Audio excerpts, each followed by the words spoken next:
Assalamu alaikum students. My name is Munazza Sheikh. By profession I'm तबीबा. अगर देखा जाए तो easy term में आप कह सकते हैं I'm a family physician. बच्चे, young children, women and even husband, spouse or son, जो भी आप जिसकी भी health issues होते हैं they can come to me. So my process of looking after my patient is I take their history.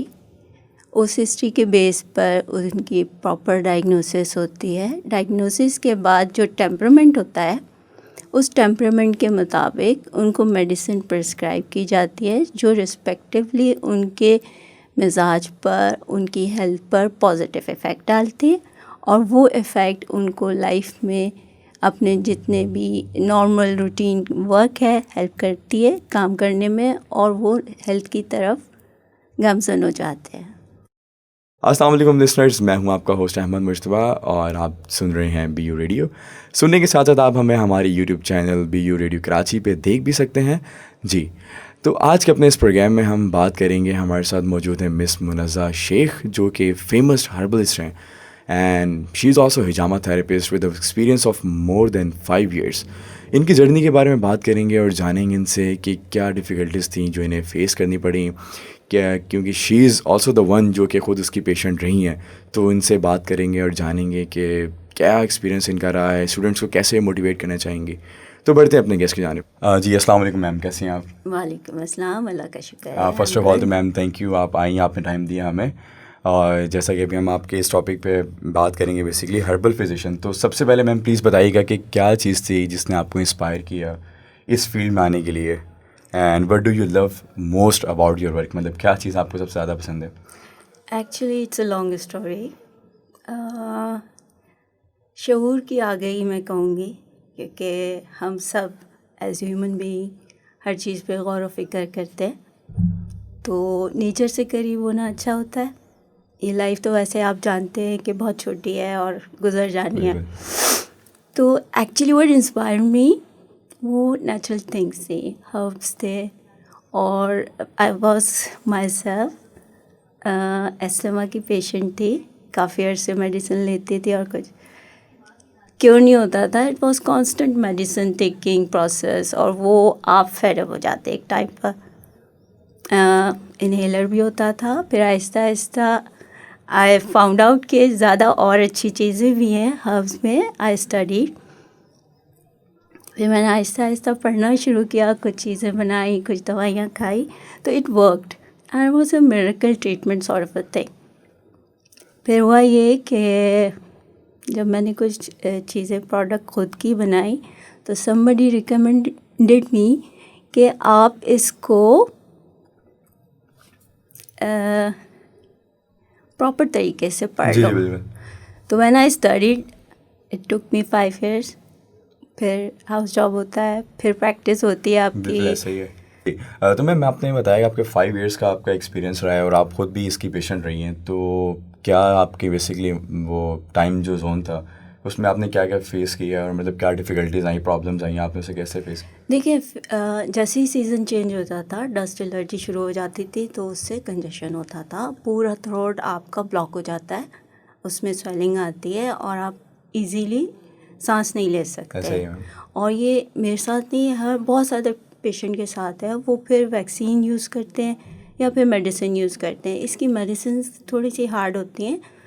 ये medicine allopathic में जब हम लेते थे तो हमारे हाथ भी शेक करते थे, शिवरिंग आती थी, which is another negative side effect.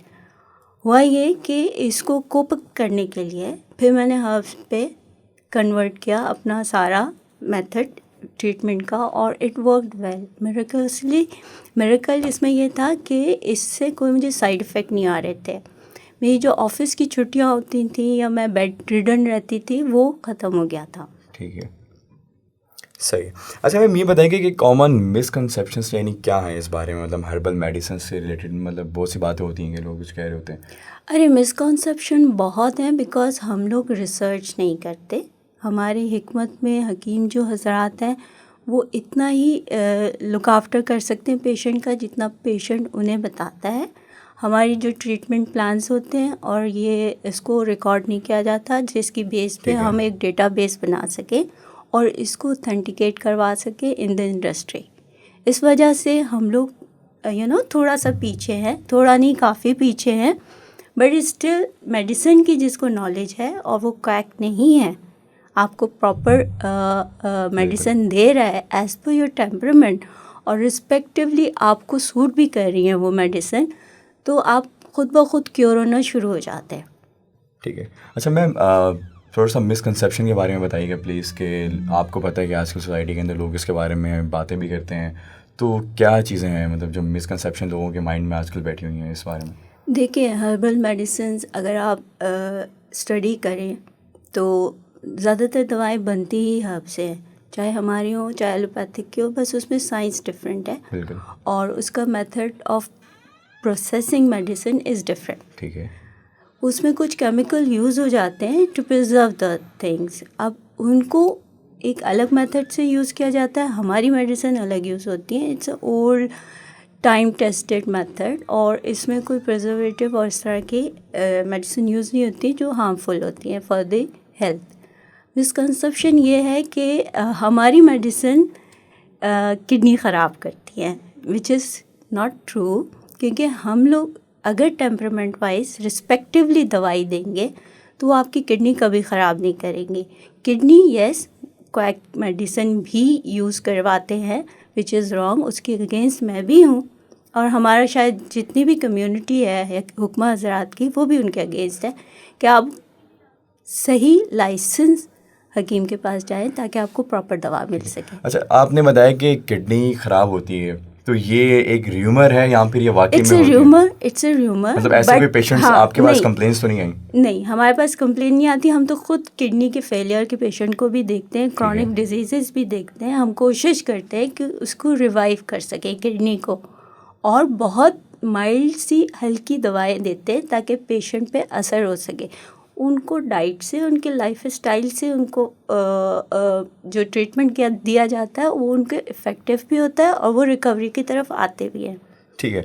अच्छा मैम, ये हिजामा थेरेपी के बारे में प्लीज़ बताइएगा कि ये क्या है और कैसे हमारी मतलब फ़िटनेस के लिए, वेलबींग के लिए क्या रोल प्ले करती है, प्रमोट इसको कैसे कर सकते हैं? अरे हिजामा तो इसके बारे में जितना कहा जाए कम है, इस पर पूरा एक सेशन किसी दिन बैठ के करेंगे।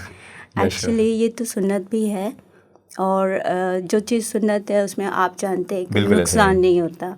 हाँ, रिसर्च जितनी हुई है उसमें यह है कि आप सकिंग करते हैं, आप कप लगा के स्किन को थोड़ा सा डायलेट करते हैं कि ब्लड आपके सरफेस पे आ जाए। जो भी टॉक्सिक ब्लड जो सरफेस पे आता है, फिर इसको स्मॉल इंसिजन लगा के जो सुपरफिशियल लगते हैं स्किन पर, वो आप पेशेंट को लगाते हैं, फिर दोबारा से सकिंग करते हैं ताकि ब्लड, जितना टॉक्सिक ब्लड है वो बाहर आ सके। ठीक है।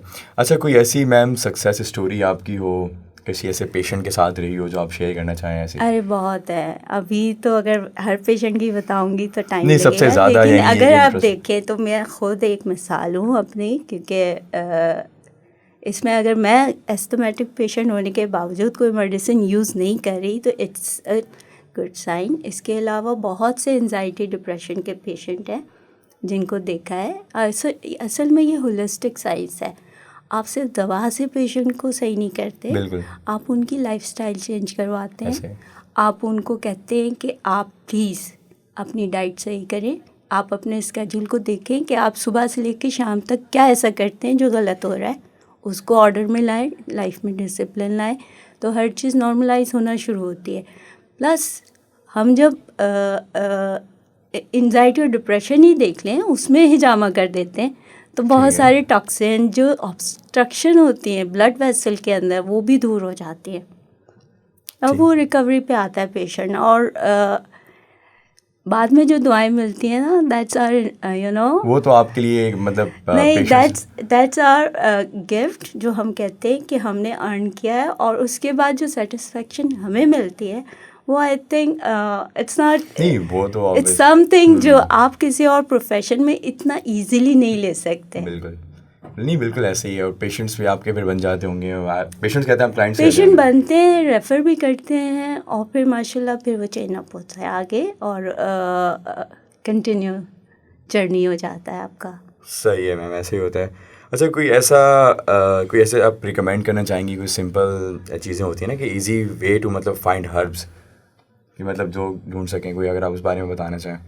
देखिए जितना सीजनल होगा, जितना आपके कम्युनिटी जहाँ आप रह रहे हैं उसके करीब के हर्ब्स आप यूज़ करेंगे उतना अच्छा होता है। ये कुदरत का निज़ाम है, उसने हर वो चीज़ इंसान के लिए पैदा की है जो उसके लिए सेहत की रुकावट में हेल्प कर सके, कि ये इसके बिल्कुल। हेल्थ के लिए अच्छा है। ये इन्वायरमेंट अगर गर्म है तो उसने उसी इन्वायरमेंट में ठंडी चीज़ें भी दी है, अगर ये इन्वायरमेंट ठंडा है तो आपने देखा होगा उसकी इन्वायरमेंट में उसने गर्म चीज़ें दी है, ताकि आपका जो भी बंदा है वो नेचर से करीब रह के उन चीज़ों को यूज़ कर सके। वो आप ड्राई फ्रूट की शक्ल में देखते हैं, हर्ब्स की शक्ल में देख लें, सब्जियों की शक्ल में देख लें, फल की शक्ल में देख लें, आपको हर जगह मिलेगा। सही। अच्छा ये मैम अगर बात की जाए स्टूडेंट्स के पॉइंट ऑफ व्यू से, तो उन्हें अक्सर वो होता है ना, वो डिफ़िकल्टीज फेस करते हैं, अक्सर स्ट्रेस फील हो रहा होता है, तो उनके लिए आप क्या कहना चाहिए अगर वो मतलब आपकी इन प्रोडक्ट्स को यूज़ करते हैं या फिर आपकी ये सर्विसेज को, तो उससे देखिए, बेहतर स्टूडेंट्स की सबसे बड़ा अलमिया आजकल ये है कि वो सिर्फ पढ़ते हैं या डिप्रेशन का शिकार होते हैं, स्ट्रेस लेते हैं, बिल्कुल। वो अपनी रूटीन के मुताबिक नॉर्मली नहीं चल रहे होते हैं। बहुत ज़रूरी है कि स्टूडेंट्स जो है अपना ब्लड सर्कुलेशन सही रखें, क्योंकि वो ब्रेन यूज़ कर रहे हैं।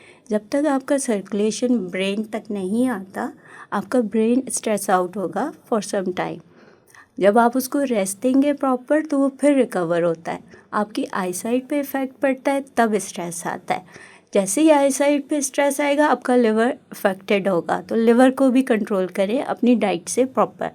हाँ, मैं हर स्टूडेंट को एक एडवाइस ज़रूर करती हूँ कि वो इतना एक्सरसाइज ज़रूर करे कि 5 या 10 मिनट के लिए उल्टा खड़े हो जाए, या उल्टा कोई एक्सरसाइज करे कि उनके ब्लड की सर्कुलेशन उनके ब्रेन तक जा सके। इट्स द बेस्ट रेमेडी, और इसमें कोई दवाई खर्च करने की और खाने की ज़रूरत नहीं है, but it's healthy for the brain, और वो ज़्यादा अरसे तक उन सेल को ज़िंदा रख सकते हैं जो ब्रेन को स्ट्रॉन्ग रखते हैं। सही है। तो अगर इस मतलब ड्यूरेशन के अंदर अगर उन्हें कोई प्रॉब्लम ऐसी आती है स्टूडेंट्स को, स्पेशली अगर बात की जाए उनके पॉइंट ऑफ व्यू से, तो वो उन्हें कैसे फिर आगे ओवरकम कर सकते हैं? क्योंकि अब देखें आजकल देखिए, आपको पता है जो कि रेमेडीज़ हमारे पास हैं, हमारे स्टूडेंट को कहते हैं कि आप खमीरा ले लें या हलवा जात ले लें। हलवा में ये होता है कि उसमें आपने देखा होगा ड्राई फ्रूट होते हैं, आलमंड होते, वॉलनट्स होते हैं, पिस्ताची होते हैं। ये सारी चीज़ें ब्रेन हेल्थ में काम करती हैं। ठीक है। तो हलवा हम कहते हैं गाजर का हलवा खाएं, सर्दियों में अच्छा है। अगर गर्मियाँ हैं तो आप सरदाई टाइप की चीज़ पी लें, स्टूडेंट के लिए अच्छी है। दूध में अश्वगंधा डाल के पी लें। ब्रह्मी बूटी एक बहुत अच्छी बूटी है जो हम स्टूडेंट्स को कहते हैं खाएं, इट्स गुड, लेकिन हर चीज़ लिमिटेड। अगर हम उसको कह दें कि आप ये खाएं और हर वक्त खाते रहें तो it's not healthy. When it is required you should have it. ठीक है। तो कोई ऐसा मैसेज स्पेसिफिकली अगर हम उसको रैप अप करते हैं तो कोई आप देना चाहें ऑडियंस को, मतलब ये कि जो लोग सुन रहे हैं देख रहे हैं उनके लिए कोई ऐसी बात, कोई ऐसा मोटिवेशन क्या है उसके लिए अगर आप दे दें? देखिए, मेरा लाइफ का सबसे बड़ा रिग्रेट ये है कि मैंने ये वाली साइंस अपने अर्ली लाइफ में क्यों नहीं स्टडी किया। सही है। तो और हर किसी का वक्त आता है लाइफ में, किसी का पहले आ जाता है, किसी बिल्कुल का ऐसा। बाद में आ जाता है। तो जब मैंने अपनी लाइफ में ज़्यादातर जॉब किया मार्केटिंग का, ऑनेस्टली स्पीकिंग, वो जो मैंने किया और जो अब मैंने किया उसमें ह्यूज डिफरेंस इसलिए है कि इसमें आई एम मोर पैशनेट। इसमें इतना लगन से मैं पढ़ती हूँ, इतना लगन से मैं इसमें इन्वॉल्व हूँ कि अगर ये चीज़ मुझे अपनी 20s में मिलती तो आज मैं बहुत काफ़ी आगे आगे होती। हाँ, हाँ, उस चीज़ में। बहुत आगे होती। तो मैं यही कहती हूँ स्टूडेंट से कि जब वो कोई चीज़ स्टडी करने जाएं तो पहले देख लें कि वो करना क्या चाहते हैं लाइफ में। दे शुड नो कि what they want to do in their life, और फिर आगे बढ़ें। और सबसे इम्पॉर्टेंट चीज़, डिसिप्लिन के साथ अच्छी डाइट, एक्सरसाइज और इन सब का बैलेंस रखें कि पढ़ने के आप कंटिन्यूस पढ़ते नहीं रहें, आप अपनी बॉडी का ख्याल रखें। ये सबसे इम्पॉर्टेंट मशीन है जो आपके ब्रेन को भी फिट रखती है, आपकी लाइफ को भी फिट रखती है और आपकी बातचीत करने के लिए, आपको कम्युनिकेशन करने के लिए बहुत ज़्यादा गाइडेंस देती है। जब आप इंटरनली स्ट्रांग होते हैं तो एवरीथिंग इज़ फाइन। तो अच्छा मैम, एक और चीज़ आपने भी मेंशन की कि आप बिल्कुल एक अलग फील्ड से थी और आप इसमें आई, तो वो कोई आपके ऐसा कोई पॉइंट आया था लाइफ के अंदर जिसमें आपको रियलाइज़ हुआ कि हाँ आपको ये चीज़ परफेक्ट नहीं है आपके लिए, या फिर अब कभी कोई ऐसा स्टूडेंट होते हैं वो किसी और फील्ड में चले जाते हैं, तो ये जो चीज़ है इसके बारे में बताइए क्या चीज़ थी जिसने आपको इंस्पायर किया, मतलब मेन टेक्निकली कि आप बिल्कुल एक अलग उससे आ गए, है ना? मैनेजर, आपने बताया कि आप उसमें थी। हाँ, marketing that is something really different, और ये बिल्कुल एक अलग है। एग्जैक्टली। तो कहने का मकसद ये था कि I used to get really tired, health ने मुझे थोड़ा सा परेशान किया हुआ था। तो अपनी हेल्थ को दुरुस्त करने के लिए या अपनी हेल्थ को इम्प्रूव करने के लिए मैंने रिसर्च किया। रिसर्च करने पे पता चला I am lacking behind a lot of things जो ज़्यादा इम्पॉर्टेंट है लाइफ में, हैप्पी रहने के लिए, स्ट्रॉन्ग रहने के लिए, और फिर जो आपका इन्वायरमेंट है आप उन सब को, I used to see everyone walking around like a zombies, और मुझे लगता है कि हमारी nation overall they need to wake up. बिल्कुल ऐसे। अब वो कभी भी जागेगी नहीं जब तक आप उसको अच्छी हेल्थ नहीं देंगे। आपको उनको अच्छी हेल्थ, अच्छा लाइफ स्टाइल और अच्छी सुनने की आदत, देखने की आदत, ऑब्ज़र्व करने की आदत, ये वो चीज़ें हैं जो बचपन में आपके पेरेंट्स आपको तरबियत कर रहे होते हैं बट आप इग्नोर कर देते हैं। You don't listen to your parents, you don't see things deeply. तो अच्छे से सुने, अच्छे से करें। तो मैंने ये जब सब करना शुरू किया ना, इंटरलाइज किया सब कुछ, तो मुझे लगा कि I need to do something different. When I research more I found out कि इसमें इतना स्कोप है कि मेरी शायद 4 नस्लों में भी मुनज़्ज़ा ही पैदा हो जाए यही करने के लिए, तो इट्स नॉट इनफ। चलें, ये तो मैम आपने बहुत ही एक इंटरेस्टिंग स्टोरी बताई अपनी लाइफ की भी, और स्पेशली स्टूडेंट्स को मोटिवेट करने के लिए और उनके प्रोसेस के अंदर क्या क्या चीज़ें रिक्वायर्ड हैं, कैसे वो बेहतरी की तरफ जा सकते हैं अगर उन्हें इस तरह की डिफ़िकल्टीज़ फेस करने को मिलती हैं। तो that is very interesting session with you, and काफ़ी एक अच्छी बात थी जिसमें मुझे भी पर्सनली ये कि काफ़ी सीखने को मिला इस पॉडकास्ट से। और चलिए बस अब इसको वाइंड अप करते हैं। मैम थैंक यू, आप आएंगे, आपने टाइम दिया, थैंक यू वंस अगेन। नहीं, we are always player to have you in this podcast. तो चलिए नाज़रीन, चलते हैं अब अपने इस पॉडकास्ट के एंड की जानिब। जी लिसनर्स, तो ये थी हमारे साथ मौजूद मिस मुनज़्ज़ा शेख, जिनसे हमने बात की और जाना उनके बारे में, उनकी क्या जर्नी रही है। साथ ही साथ उन्होंने बताया कि स्टूडेंट्स के लिए क्या चीज़ें हैं जिन पे उन्हें फ़ोकस करना चाहिए, जिससे वो मज़ीद बेहतरी की तरफ और मज़ीद तरक्की की तरफ जा सकते हैं सक्सेसफुल जर्नी के लिए। और इसी के साथ साथ अब अपने इस प्रोग्राम के इख्तिताम की जानिब चलते हैं। उम्मीद है आपको इससे सीखने को बहुत कुछ मिला होगा। या do not forget to like, comment and share on YouTube. जैसा कि हमने इस प्रोग्राम के स्टार्ट में बताया था कि आप हमें देख भी सकते हैं यूट्यूब चैनल पे, तो please do not forget to watch it. And also comment तो आपने लाजमी करना है, क्योंकि आपके कमेंट के बगैर हमें नहीं पता चलेगा कि आपके क्या क्वेश्चंस हैं। तो प्लीज़ कमेंट कीजिएगा और बताइएगा कि क्या चीज़ें थी जो आपने सीखी, और कोई अगर आपका क्वेश्चन हो तो please you can put the comments there. And thank you so much for listening and as well as watching. Allah हाफिज़।